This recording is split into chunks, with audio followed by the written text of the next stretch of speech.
नमस्ते। मैं Kumar Utpal, Limca book of world record holder, 30 पुस्तकों के लेखक। आज मैं शुरू करने जा रहा हूं बहुत ही महत्वपूर्ण विषय है और यह विषय से प्रश्न आते हैं। यह प्रश्न ऐसा है कि कई विषयों को समावेश कर करके यह बनाया गया है, अ, जिसमें इसका टॉपिक है विश्व के व्यापारिक dairy farming, commercial dairy farming of India. यहाँ पर आप देख रहे हैं, यहाँ पर आप देख रहे हैं कि कैसे कंटेनर में दूध डाला जा रहा है, सिंबल है मिल्क का। और यहाँ पर आप ये चित्रावली आप देख रहे हैं, वर्ल्ड मिल्क डे जो जून 1 को मनाया जाता है, यह आपको यहाँ पर ये चित्रावली है। तीसरी चित्रावली जो आप देख रहे हैं वह है कि गाय कहाँ रखे जाते हैं। तो जहाँ रखे जाते हैं वह जो जगह है, कई देशों में इसका नाम कई तरह से रखा गया है, उसकी भी हम चर्चा करेंगे। और इसका जो है आपको कौन कौन से वेराइटीज हैं गाय का उत्पादन जो है, उस दूध का उत्पादन गाय से जो होता है, या कौन देश कितना दे रही है, दूध दे रही है, दूध का उत्पादन कर रही है। चौथी बातें यह है कि दूध के उत्पाद कौन कौन से हैं जो पूरे विश्व में इसका एक्सपोर्ट किया जाता है। उसके बाद मैं आपको चर्चा करूंगा कि एक फार्म हाउस बनाने में, एक डेयरी फार्मिंग बनाने में कि कौन कौन चीजें की जरूरत होगी।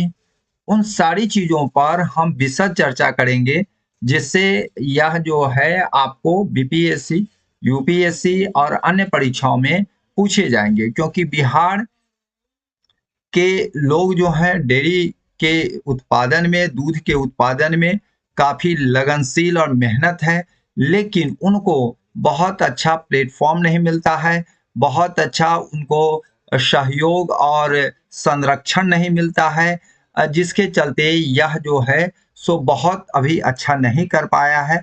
तो उन किसान भाइयों, उन दुग्ध उत्पादकों के लिए भी यह वीडियो बहुत ही महत्वपूर्ण है।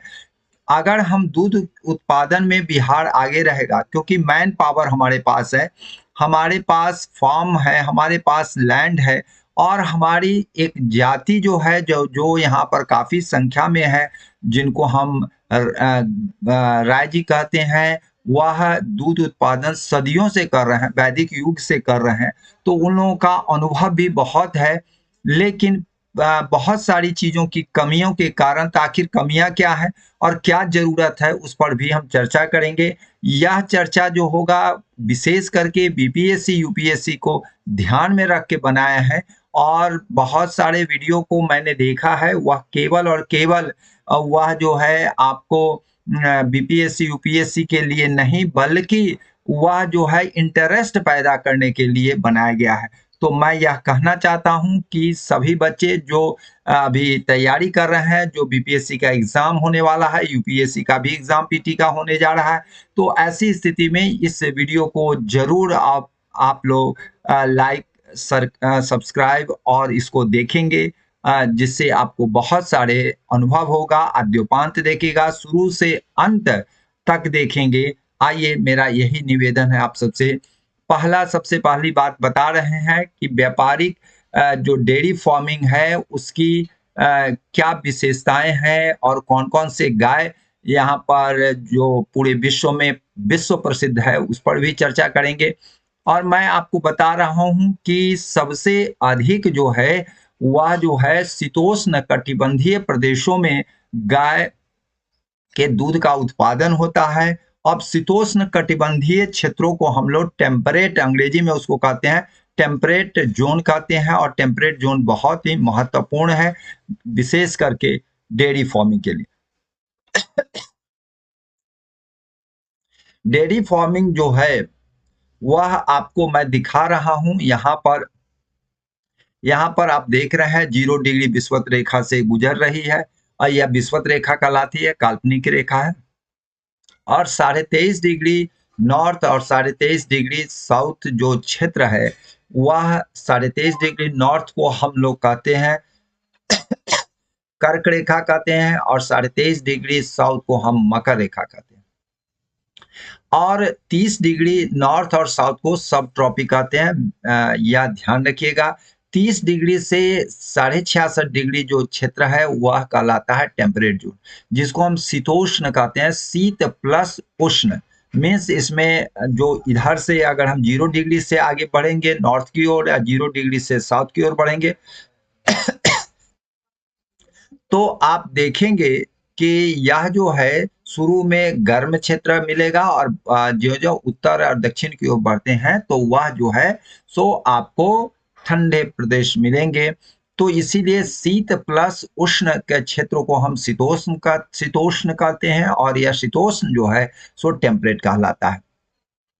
और जितने भी आपको बता देते हैं 0 डिग्री पर क्या होता है, सूर्य के विषुवत रेखा पर इस तरह से सूर्य की किरणें एकदम आपको ऊपर आकाश में एकदम सामने पड़ती है, जिससे क्या होता है कि यहाँ पर आप देख रहे हैं बहुत सारे आपको समुद्र का क्षेत्र है, यहाँ भी समुद्र का क्षेत्र है, यहाँ भी समुद्र का क्षेत्र है, यहाँ भी समुद्र का क्षेत्र है। तो पानी का वाष्पीकरण होता है और यह वाष्पीकरण होने के बाद आकाश में जाने के बाद वह संघनन होता है और कंडेंसेशन जिसको कहते हैं। जब कंडेंसेशन होता है तो वर्षण होता है। तो सबसे अधिक उच्च ताप विषुवत रेखा पर होती है और सबसे ज्यादा वर्षा भी विषुवत रेखा पर होती है। तो विषुवत रेखा पर जो होती है वह जो आपका क्षेत्र है, वर्षा बहुत ज्यादा होने पर यहाँ प्लांट बड़े लंबे लंबे होते हैं। घास जो होती है एलिफेंट घास यहाँ पाई जाती है, जो एलिफेंट घास एलिफेंट के लिए बहुत ही अच्छा है। लेकिन शीतोष्ण जो क्षेत्र है 30 डिग्री नॉर्थ और 30 डिग्री साउथ में, तो वह जो है छोटे छोटे घास होते हैं, वर्षा उतनी नहीं होती है, सामान्य वर्षा होती है। तो इस क्षेत्रों में क्या होता है कि छोटे छोटे ग्रास होते हैं जो बुफेलो ग्रास कहलाते हैं और बुफेलो ग्रास के अलावे कई तरह के घास मिलते हैं और ये घास का क्षेत्र है आपको ग्रासलैंड्स है। मैं और उस ग्रासलैंड में मुख्य रूप से अल्फा अल्फा बहुत ज्यादा पाए जाते हैं। जो यहाँ पर देख रहे हैं यह पंपास का क्षेत्र है। यह पंपास जो है अर्जेंटीना में पाया जाता है। आप देख रहे हैं यहाँ पर, आप देख रहे हैं जो हम आपको यह दिखा रहे हैं, यह जो है आपका जो क्षेत्र है, यह जो क्षेत्र है यह ब्राजील का क्षेत्र है, यह ब्राजील का क्षेत्र है। और यहाँ से यह जो है, यह जो क्षेत्र है यह कहलाता है अर्जेंटीना का क्षेत्र है। बगल में उरुग्वे और पराग्वे है। और मैं यह कहना चाहता हूँ इस अर्जेंटीना में जहाँ पंपास की खेती है, यहाँ पर पंपास की जो खेती नहीं कहिए, उसके घास कहिए, खेती सॉरी खेती नहीं घास है जो बड़े रसदार है। इसमें बहुत ज्यादा गाय को पानी की भी आवश्यकता पूरी होती है, प्लस चारा हरे हरे चारा की भी आपको व्यवस्था हो जाती है। और यह जो क्षेत्र है इसमें असल में कई नदियां बहती है, जैसे पराना है आपको, और पनामा, यह जो पराना जो नदी है, और यह जो है पंपास भी नदी का नाम है। पंपास नाम 3-4 चीजों का है, जिसमें पंपास नाम के हरिण है, डियर भी है, पंपास नाम की नदी भी है और पंपास नाम के ग्रासलैंड भी है। तो यह जो है पंपास में, यह जो यहाँ से पंपास नदी जो निकलती है, यह नदी पंपास की नदी जो है वह जो है उरुग्वे है, पराग्वे है, पराना नदी है। इस क्षेत्रों में जल सिंचाई की भी पूर्ति हो जाती है और घास जो होते हैं बहुत ही रसदार घास होते हैं, जिसमें रस भी बहुत ज्यादा रहता है। और गाय लोगों का यहाँ पर क्या है, सैकड़ों गाय को एक बांस की फट्टी में चारों तरफ से घेर दिया जाता है, हल्का शेड दे दिया जाता है, बहुत ज्यादा खर्च नहीं है। और जितने भी कम से कम खर्च में अधिक से अधिक दूध का उत्पादन होता है। मीन्स आपको सुबह में 5 बजे ये लोग बाड़े, इसको बाड़ा कहते हैं, बाड़े से गाय को छोड़ देते हैं और वह दिन भर चर के फिर बाड़ा में लौट आते हैं और सुबह में 2 बजे से ही दूध का दूहना शुरू हो जाता है। मशीन के द्वारा किया जाता है, क्योंकि मैन पावर यहाँ बहुत मैन पावर की जरूरत है, इसलिए मशीन के द्वारा होता है यह, और उसके बाद इसको भेज दिया जाता है। तो आप देख रहे हैं यह शीतोष्ण क्षेत्र है। इसको यहाँ पर लास्ट में पेटागोनिया का पठार है, उस क्षेत्रों तक यह पाए जाते हैं। मैं इसको बता रहा हूँ, यह जो क्षेत्र है यूएसए का क्षेत्र है, और यह जो क्षेत्र है यहाँ पर बहुत ज्यादा घास का मैदान है। तो यह जो घास का मैदान है यहाँ पर भी आपको अल्फा अल्फा ग्रास से लेके ब्रिजा घास से लेके कई तरह के घास पाए जाते हैं। पूरा यूरोप जो है सो आपको यहाँ से यहाँ तक बता देते हैं, पूरा घास का मैदान है। विशेष करके आपको हमने बताया था यह जो है आपका हंगरी में जो घास का मैदान है बहुत फेमस है। इसके बाद आपका जो है जर्मनी है, फ्रांस है, जो जो ये हरे स्पॉट है, जर्मनी है, फ्रांस है, इंग्लैंड में भी है, आपको इवन थोड़ा बहुत इटली में भी है, इधर आपको डेनमार्क है, आपका स्कैंडिनेविया देश में भी यह पाए जाते हैं।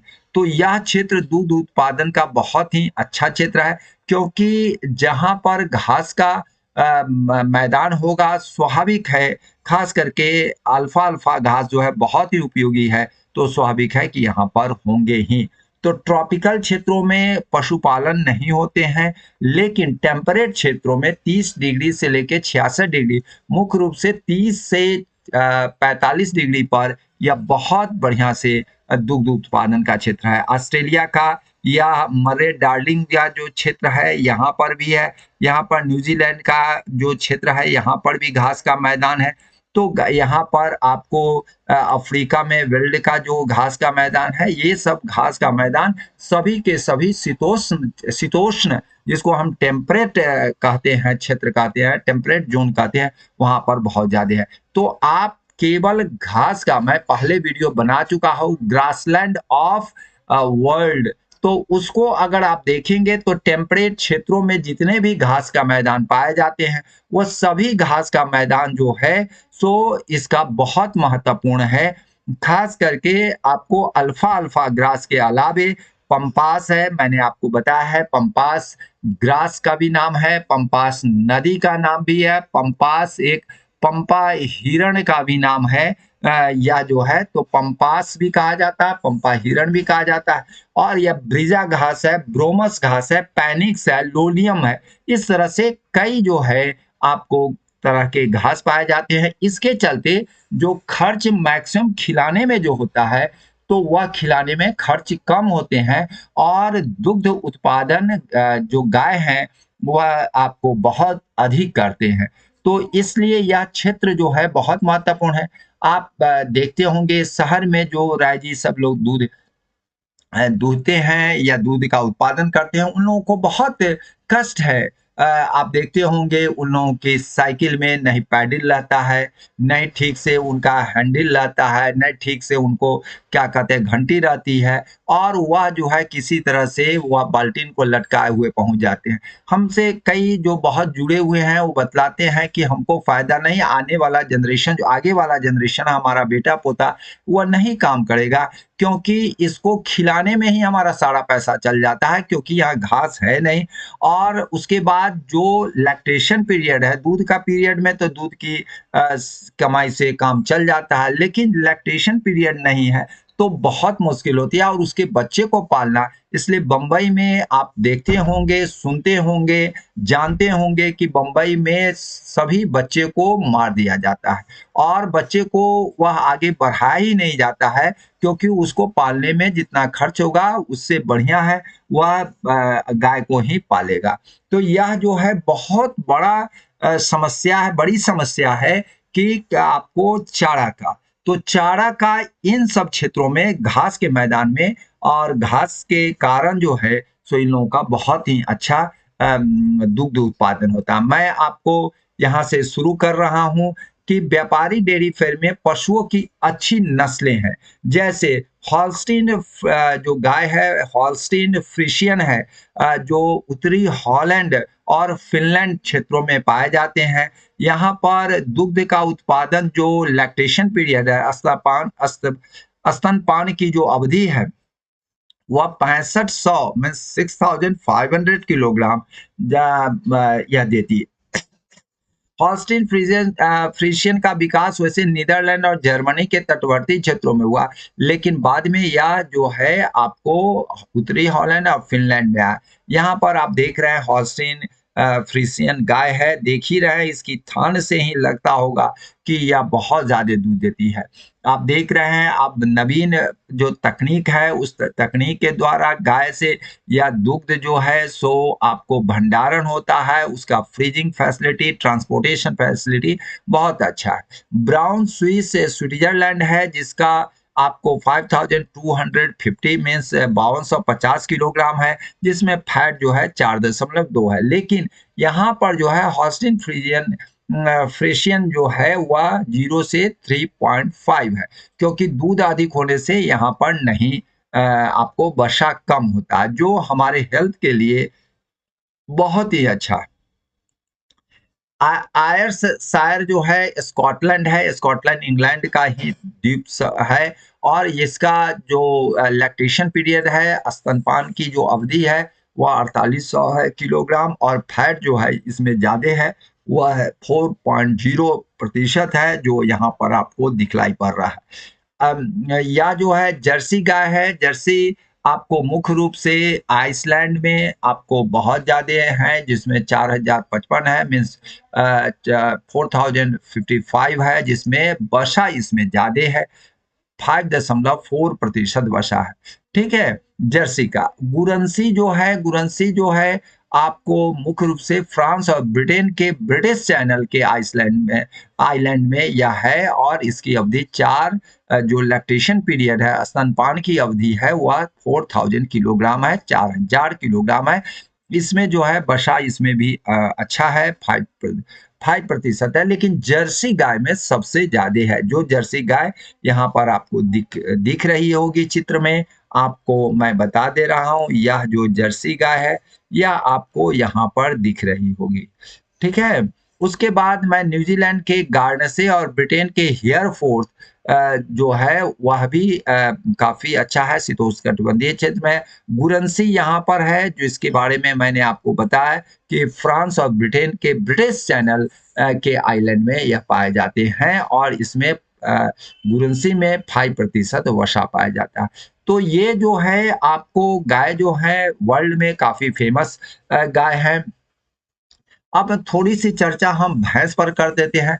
भैंस जो होता है वह जो है आपको शीतोष्ण क्षेत्र में नहीं पाया जाता, इसलिए भैंस के दूध का उत्पादन न यूरोप में होता है, न ही शीतोष्ण क्षेत्र में होता है। यह मुख्य रूप से भारत, पाकिस्तान में एशियन क्षेत्रों में होता है, और यह गर्म क्षेत्रों में होता है। इसकी चमड़ी भी गर्म होती है, और यह जो है इसलिए यह जो है भारत में दुग्ध का उत्पादन भैंस का वर्ल्ड में सबसे अधिक है। यहाँ पर मुर्रा नस्ल है, मुर्रा आपको दिल्ली कुंडली और काली में पाए जाते हैं। इसका मुर्रा जो है दिल्ली है, इसका अति मुर्रा का कुंडी है, और काली है, इसका नाम है मुर्रा का। और नीली रवि जो है देखने ही से आपको यह जो है काफी मोटी ताजी है, और यह जो है नीली रवि है। मेहसाना जो है यहाँ पर आप देख रहे हैं, मेहसाना को भी आप देख रहे हैं, आपको यह मेहसाना है। उसके बाद नागपुरी है, जिसकी सींगें बड़ी लंबी लंबी होती है, जो आपको दिखलाई पड़ रही है। जाफराबादी की सींगें बड़ी मुड़ी हुई है, बड़ी सी होती है, जाफराबादी है। विश्व में सबसे अधिक एशिया महादेश में और देश में भैंस भारत में बहुत पाया जाता है, दूध उत्पादन भी ज्यादा होता है। हमारे यहाँ फॉर्म का आकार मैंने पूरे विश्व में फॉर्म का आकार क्या है, तो यहाँ पर 15 से 20 हेक्टेयर होता है। डेनमार्क में तो 5% फॉर्म 6 हेक्टेयर से भी कम है, क्योंकि डेनमार्क जो है सो जगह वहां पर कम है। मैं आपको दिखा रहा हूँ डेनमार्क कहाँ है, इसको भी हम लोकेट करके आपको बता रहे हैं। आप देखेंगे डेनमार्क जो है सो आपको यहाँ पर यह डेनमार्क है, यहाँ पर यह डेनमार्क है, यह आप देखेंगे यूरोप में है। और यहाँ पर जो है गाय का उत्पादन जो है या गाय का दूध का उत्पादन यहाँ पर बहुत अच्छी तरह से होती है। उसके बाद फसलें हैं, मैं बार बार कहना चाहता हूँ, फसल में केवल आपको जो आपको घास का मैदान है, उसके अलावे भी बहुत सारे लोग चरी के रूप में फसलों के चरी, मक्का, जई ये सब भी खिलाते हैं, जिससे दूध उत्पादन बहुत ही अच्छा होता है। लेकिन अब पहले वाला ज़माना नहीं है, दुग्ध उत्पादन के लिए पैसे की ज़रूरत है, क्योंकि वैज्ञानिक तरीके से डेयरी फार्मिंग होनी चाहिए, चारे फसल उगाने के लिए, पशुओं के लिए आश्रय स्थल बनाने के लिए, भवन निर्माण, दूध दूहने के लिए मशीनें चाहिए। बहुत सारे मशीनें खरीदने पड़ती है। आपको पशुओं के नस्ल सुधारने के लिए, दुग्ध को बाज़ार तक पहुँचाने के लिए शीत भंडारण की सुविधा, परिवहन को शीत भंडारण युक्त परिवहन, और उससे जो दुग्ध उत्पाद जो उत्पन्न होते हैं उसके लिए भी फैक्ट्री, अच्छी फैक्ट्री को नज़दीक में होना चाहिए, ट्रांसपोर्टेशन अच्छा होना चाहिए, नहीं तो दूध आपका खराब हो जाएगा। तो ये सब के लिए काफ़ी पूँजी निवेश और होना चाहिए। और वैसे तो पूरे वर्ल्ड अब दूध उत्पादन के लिए बहुत प्रयास कर रहे हैं। भारत भी काफ़ी प्रयासरत है। तो यह जो है पूँजी, लेकिन यह पूँजी निवेश अब आधारित यह अब हो गया है, साधारण नहीं है। डेयरी उद्योग में श्रम की भी बहुत ज़्यादा ज़रूरत होती है, लेबरर, क्योंकि कि चारा खिलाने, दूध दूहने से लेकर के उसको साफ-सफाई करने के लिए बहुत ज़रूरी है। डेयरी उद्योग तो है ही, साथ-साथ परिवहन होना चाहिए, क्योंकि यह जो है संयुक्त राज्य अमेरिका में यह दूरी साधारणतः 250 किलोमीटर होती है। क्रीम को इससे दुगुनी दूरी तक ले जाया जा सकता है। तो यह जो है इसके लिए टैंकर, गाड़ियाँ रातों-रात चल सके, उसके लिए व्यवस्था होनी चाहिए थी। इसमें काफ़ी पूँजी निवेश की ज़रूरत होती है। व्यापारिक डेयरी फार्मिंग को प्रभावित करने वाले सबसे बड़ा कारण है भौगोलिक तत्व। उसमें आपका सबसे उपयुक्त है शीतोष्ण जो क्षेत्र है वह सबसे है, क्योंकि शीतल क्षेत्र भी होना चाहिए और थोड़ी-सी हल्की आपको उष्मा चाहिए, बहुत ज़्यादा नहीं। इसलिए शीतोष्ण क्षेत्र बहुत अच्छा है, जहाँ का टेम्परेचर 10 डिग्री से लेकर के 17 डिग्री सेल्सियस होनी चाहिए। वार्षिक वर्षा जो है वह 50 से 75 सेंटीमीटर, इसलिए ट्रॉपिकल क्षेत्रों में दुग्ध उत्पादन नहीं होता है, यह आप ध्यान रखेंगे। इसमें आपको अल्फाल्फा घास से के अलावे पंपास, ब्रिजा, ब्रोमास, पैनिक्स, लोलियम ये सब घास से पूछे जाएंगे, इसलिए मैंने इसको बता दिया हूँ। और यह जो है आपको इसके लिए पानी की व्यवस्था भी होनी चाहिए, तो नदी के किनारे या जहाँ पर पानी उपलब्ध हो सके, क्योंकि 200 लीटर प्रत्येक दिन एक गाय लगभग आपको पानी पीती है। तो जलवायु शीतलता भी होना चाहिए, बहुत अधिक ठंड नहीं, लेकिन शीतल जगह होना चाहिए, जैसे 10 डिग्री से 17 डिग्री जो आजकल आप देखते हैं। और यह जो है आपको इसके घूमने फिरने का भी जगह होना चाहिए, थोड़ा-सा मूवमेंट भी होना चाहिए। तो ये सब अगर रहेगा तो आपका बहुत ही अच्छा होगा। मैंने एक ये जो है आपका ड्राइंग बता करके बताया है कि लाइन की फैसिलिटी हो, ड्रिंकिंग की फैसिलिटी हो, जहाँ ज़रूरत है हीट की फैसिलिटी हो, स्टैंडिंग की भी फैसिलिटी हो, फीडिंग का तो बहुत ही अच्छा है, मूविंग की भी फैसिलिटी हो और रूमिनेशन का भी फैसिलिटी हो, साफ-सफाई का भी फैसिलिटी हो। इस तरह का फैसिलिटी कहीं-कहीं तो इतना कम जगह होते हैं कि जहाँ पर क्या कहते हैं गाय सफोकेशन फ़ील करते हैं। जगह कम होती है, ना बैठने की जगह है, नहीं सोने की जगह है, ना ही उसको मूवमेंट की जगह है, तो गाय अस्थावर हो जाती है, जिसके चलते कई बीमारियों का उसका पाचन क्रिया ठीक से नहीं हो पाता है। इसलिए यह ज़रूरी है कि ये सब चीज़ों पर हम लोगों को ध्यान रखना चाहिए। मैं बार-बार यह चित्र इसलिए मैं दिखा रहा हूँ, क्योंकि यह जो है, यह क्षेत्र जो है अल्फ़ा-अल्फ़ा ग्रास का क्षेत्र है, यह टेम्परेट क्षेत्र है और यह टेम्परेट क्षेत्र जो है सो आपको जहाँ पर आपको चारे की फैसिलिटी प्रोवाइड करता है, और ग्रीन चारा से लेके हरे चारा से लेकर के सूखे चारा तक यह उपलब्ध कराती है। और ठंडे क्षेत्रों में एक्चुअली क्या है, चारा अगर 2-4 दिन पहले का भी काटा हुआ तो हरा रहता है और गाय इसको बहुत ही अच्छी तरह से खाती है। मैं आपको बताऊँ, मानवीय तत्व प्रचुर माँग है इसमें, क्योंकि मानवीय तत्वों का बहुत जरूरी है, लोगों की जरूरत है और पर्याप्त पूंजी और कुशल श्रम है, द्रुत गति वाला परिवहन होना चाहिए और उसमें सभी साधन हो, उपलब्ध हो, मशीन, आपको कूलिंग की भी फैसिलिटी हो, इस तरह से हो।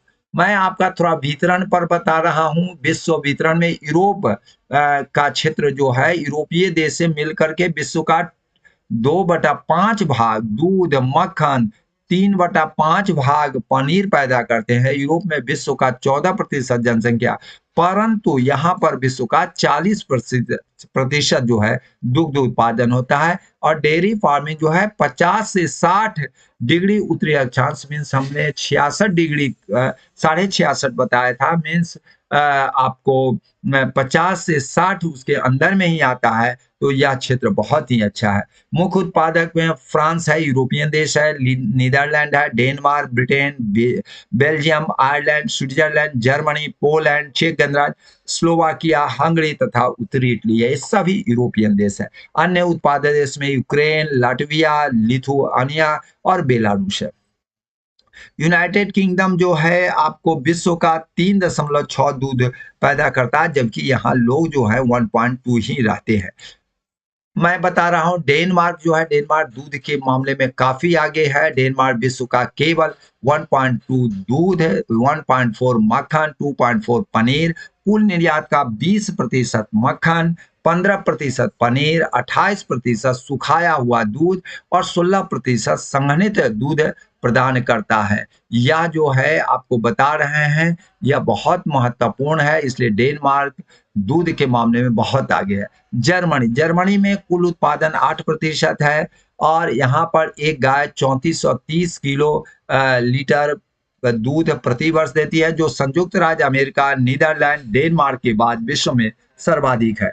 मेन संयुक्त राज्य अमेरिका, नीदरलैंड और डेनमार्क के बाद यह जो है जर्मनी, उसके बाद फ्रांस जो है विश्व का 7.4% दूध देती है। यूरोप का 20.3% दूध पैदा किया जाता है। यूरोप का 20.3 बहुत ज्यादा हुआ और यह 99% दूध गायों से प्राप्त किया जाए। मैं बार बार कह रहा हूँ, बार बार आपको हिदायत दे रहा हूँ कि टेम्परेट शीतोष्ण क्षेत्रों में भैंस नहीं पाले जाते हैं। आपको गाय का दूध ही सबसे ज्यादा होते हैं, इसलिए ध्यान रखिएगा। भैंस जब कभी भी है एशिया में और ट्रॉपिकल और सब ट्रॉपिकल क्षेत्रों में यह पाए जाते हैं।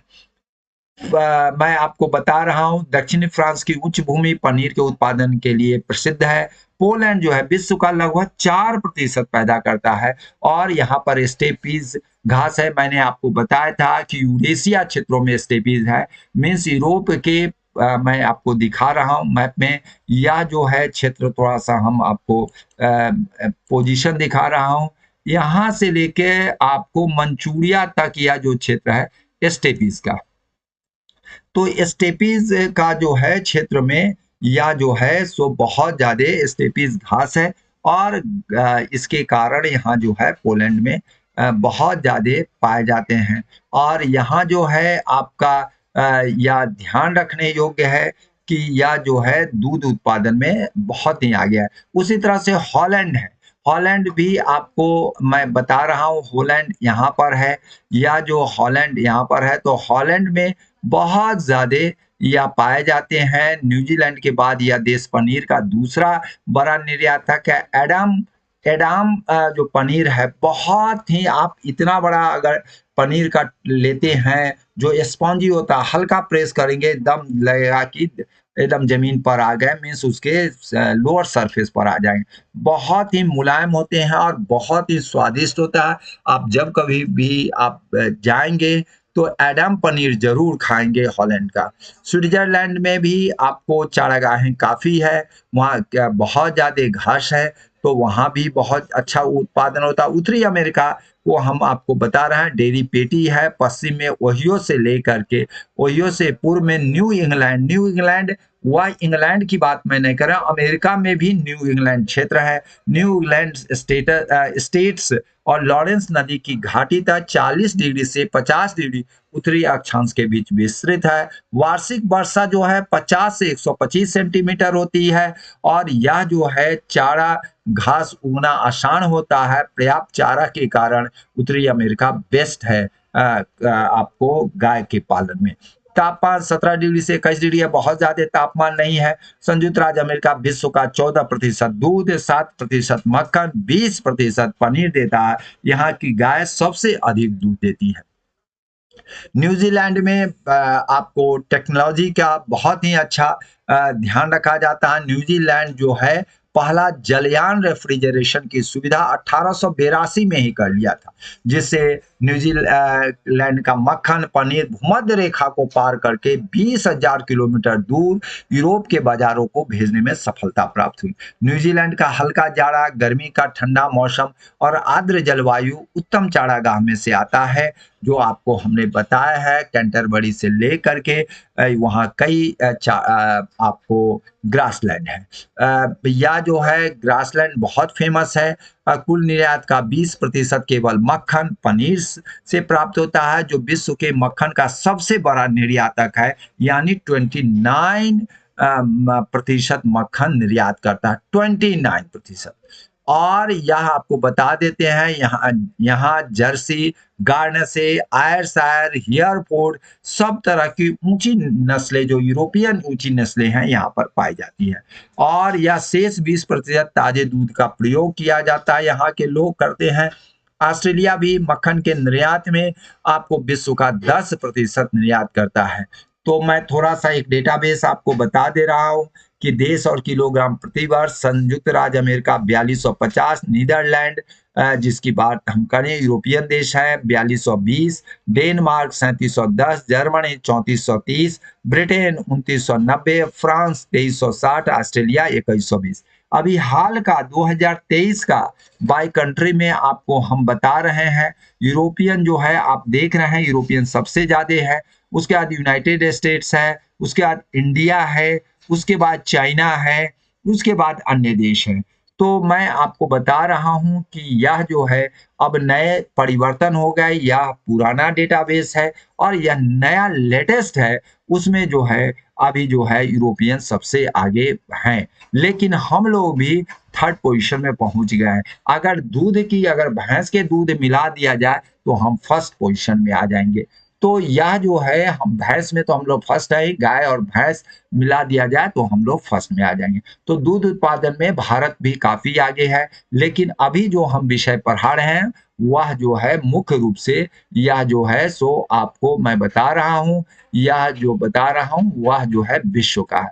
इसमें गूगल स्रोत का हम बहुत आपको पूरे डेटाबेस को उठाए हैं, आपको उसका स्रोत है। उसके बाद फाही और कनुस कोनु एस्पेवेरा का भी जर्नल को मैंने देखा है, ओवेन का भी देखे हैं, पार्क का भी देखे हैं, और वर्ल्ड बैंक का भी रिपोर्ट को आपको दिए हैं। आपको सारी चीजों का अन्य कई किताबों के, डेयरी के अन्य कई पुस्तकों को पढ़ करके मैंने आपको आद्योपांत बतलाया है, जो आप लोगों के लिए बहुत उपयोगी है। जय हिंद, जय भारत,